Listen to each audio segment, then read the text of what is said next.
Muy bien, entonces la oxidación térmica es una técnica que se utiliza básicamente para hacer crecer el dióxido de silicio en la compuerta de nuestro transistor.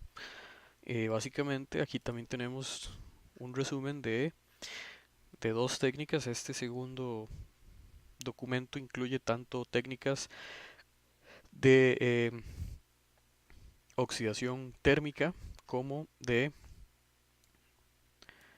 inyección de dopado.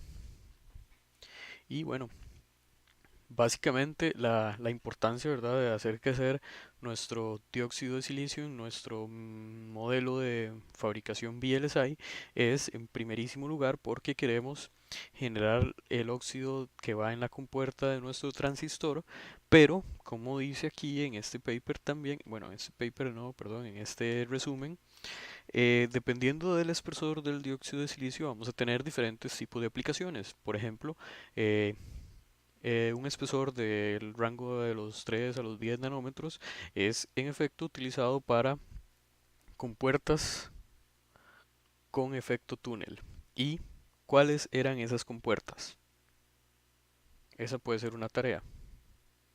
Entonces, de tarea, de tarea moral extra, ¿cuáles, qué aplicaciones pueden utilizar compuertas para aprovechar el efecto túnel? Y si llegaron hasta, estoy grabando. Sí, si llegaron hasta esta parte del video, bueno, les voy a regalar la tarea, nada más escríbanmela en el correo. Básicamente es en las estructuras de memoria flash. Recuerden que al tener una compuerta flotante podíamos, por medio del efecto túnel, inyectar cargas dentro de la misma y así utilizar esa carga como un medio de almacenamiento de memoria no volátil. Muy bien. Espesores más grandes ya serían espesores de dióxido de silicio, perdón, más grandes ya serían aplicados en propiamente la construcción de las compuertas del transistor, pero también se utiliza para generar capacitores VLSI. Si seguimos, si seguimos aumentando el espesor, por ejemplo, podemos utilizarlo para aislamiento LO-COS, locos, eh, e incluso una aplicación muy importante de nuestro dióxido de silicio es para mantener aislados las diferentes capas metálicas en los procesos de fabricación, que vamos a ver, como mencionábamos en el video anterior, al final, hacia el final de estas presentaciones. Muy bien, como dice por acá también, existen dos grandes procedimientos de crecimiento de dióxido de silicio. En primer lugar, el que incluye solamente oxígeno y a ese le llamamos oxidación seca o proceso de reacción seca, mientras que el que incluye agua se le llama como oxidación húmeda, que son básicamente las dos técnicas que tenemos aquí escritas en nuestro, perdón, en nuestra presentación. Observen que la oxidación seca produce óxido de mejor calidad y tanto el tiempo de oxidación como la temperatura determinan el espesor de nuestro óxido construido. También por el hecho de que estos dos fenómenos se dan a altas temperaturas, los dos procesos de oxidación, tanto seco como húmedo, perdón, se les conoce como oxidación térmica. Eh, como les mencioné, este paper trata de hablar o trata de describir los procesos de oxidación desde una perspectiva un poco más profunda, tomando en cuenta ya ecuaciones que definen el fenómeno de, de oxidación. Si desean, pueden revisar esto, aunque esto no es tan vital para efectos de nuestro curso. Sin embargo, les recomiendo que recuerden esto. A partir de todo esto que se habla en este paper, se puede llegar a estas conclusiones. En primer lugar, bueno, que el crecimiento del dióxido de silicio se puede pronosticar por medio de un modelo que se llama Deal-Grove, siempre y cuando eh, el ancho del dióxido no sea menor a 20 nanómetros. Si es así, se pueden utilizar otros métodos que no se discuten en este paper. Es importante, muy importante, observar que el proceso de oxidación se altera tanto por la temperatura como por la presión con la que se desarrolle nuestro procedimiento. Y que para nuestro beneficio, tanto la temperatura como la presión son variables que podemos controlar. Y aunque, como se dice aquí, la oxidación seca produce un óxido de mejor calidad, si por el contrario lo que queremos es generar óxidos más profundos, es decir, con una profundidad mayor, eh, se recomienda utilizar la oxidación o el método de oxidación húmedo. Muy bien, tenía un video por aquí de la oxidación, pero en realidad es un video bastante poco informativo porque es una simulación de cómo se ve una oxidación seca, perdón, una oxidación húmeda, y observen que el proceso es mucho más rápido y produce em, óxidos más profundos, mientras que la oxidación seca es un poco más lenta, pero produce un óxido de mejor calidad. Muy bien, vamos entonces con la siguiente filmina.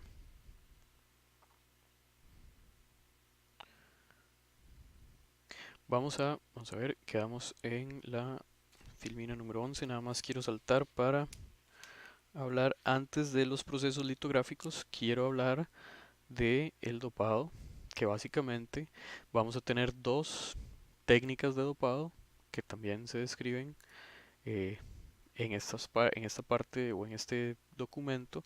Vamos a tener un dopado por difusión, en donde nuestra oblea va a estar expuesta a tanto temperaturas como niveles de presión controlados, y vamos a tener una deposición de dopantes por medio de una difusión.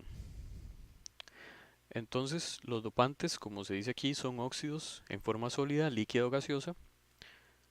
Se dan a altas temperaturas, se provoca una reacción y así es como podemos, a partir de elementos dopantes, dopar el substrato de nuestros dispositivos. ¿Y para qué los vamos a dopar? Bueno, básicamente para generar las regiones activas N o P, ¿verdad?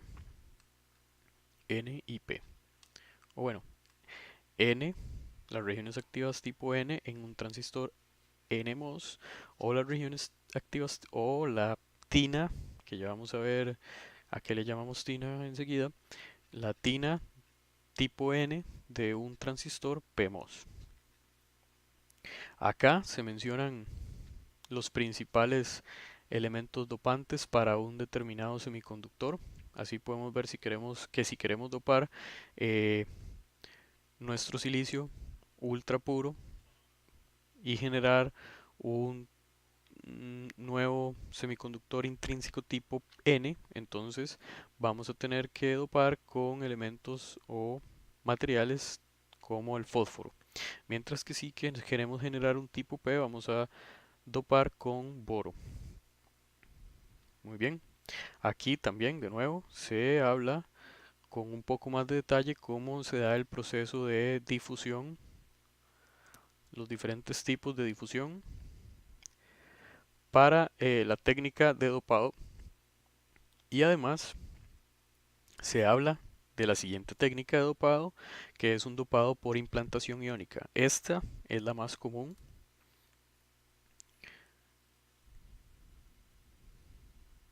En los procesos de fabricación y presenta, como se dice en este paper, algunas ventajas. En primer lugar, y leo textualmente, la dosis y la profundidad de dopaje pueden ser controladas de forma específica porque este rayo, que ya vamos a ver cómo funciona esta implantación iónica, es controlado. Es más, vamos a hablar un poco de cómo funciona. La implantación iónica es básicamente tomar un gas que se ioniza y se acelera por medio de, eh, in- o, sí, de inductores o de lentes electromagnéticos para dirigir un haz de iones focalizado e implantarlos por medio de una especie de disparo directamente en la superficie. Y así podemos lograr dopar nuestro, nuestro, em, nuestro, perdón, se me fue la palabra, vamos a ver, estoy ya un poco pensando en muchas cosas. Estoy hablando de que podemos dopar nuestro, nuestro substrato. Muchas gracias. Ese dopado y su profundidad de penetración dependerá de la energía que nosotros podamos inyectarle a nuestro haz de iones. Y después de la implantación hay un proceso donde se tiene que calentar la oblea para que por una especie de difusión estos elementos que fueron inyectados puedan establecerse en el látiz de nuestro semiconductor. Me parece que también por acá tenía un, un video bastante interesante de cómo se podía ver. Ajá. Known as electron holes, shown here in green. Observen que aquí nos están Through enseñando que ion tenemos, implantation, tenemos un substrato tipo P. Este video también, vamos a ponerlo por acá, donde se menciona la implantación iónica.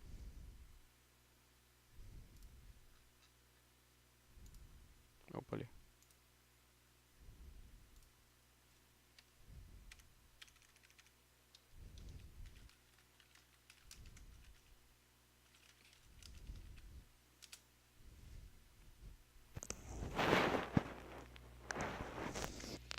Disculpen, otro traguito de agua. Entonces observen que por medio de two n-type implantación iónica, regions are formed. The term ah, n-type signifies the fact that adjacent to the normal silicon electrons, there are additional electrons which are free to move around, shown here in red. bueno, parece que no dice, pero lo que ejemplifica este video es básicamente que por medio de implantación iónica podemos generar nuestro dopado de las zonas activas, ya sea el drain o el source de nuestro transistor NMOS. Muy bien. Vamos a ver qué más tenemos por acá. Ahora sí, tenemos un cuadro comparativo entre las técnicas de eh, dopado por difusión o por implantación.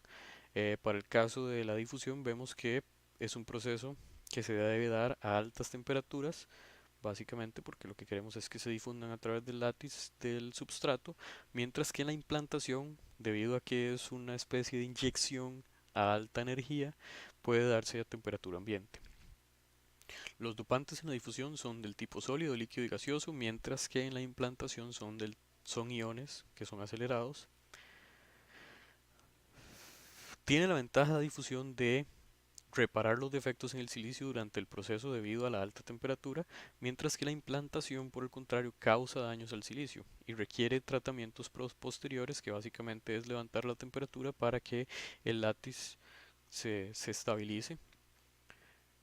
La difusión permite dopados de alta concentración o de que resultan en material de baja resistividad, mientras que la implantación iónica genera dopados con concentraciones menores, básicamente con más o menos 10 veces más resistividad que los elementos o los materiales dopados por medio de técnicas de difusión.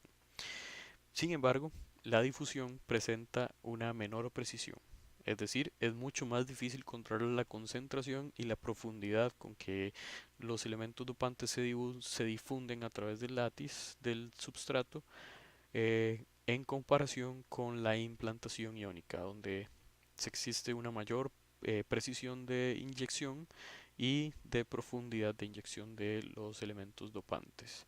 Esto también se discute en este paper por si les interesa. eh, profundizar un poco más. Ojo, esto es interesante. El dopado por difusión se puede realizar en la misma cámara donde se realiza la oxidación del silicio. Recuerden que existe una técnica de oxidación y la técnica de oxidación se puede desarrollar en la misma cámara donde se hacen reacciones por difusión para implantar dopantes en nuestro cristal. Vamos.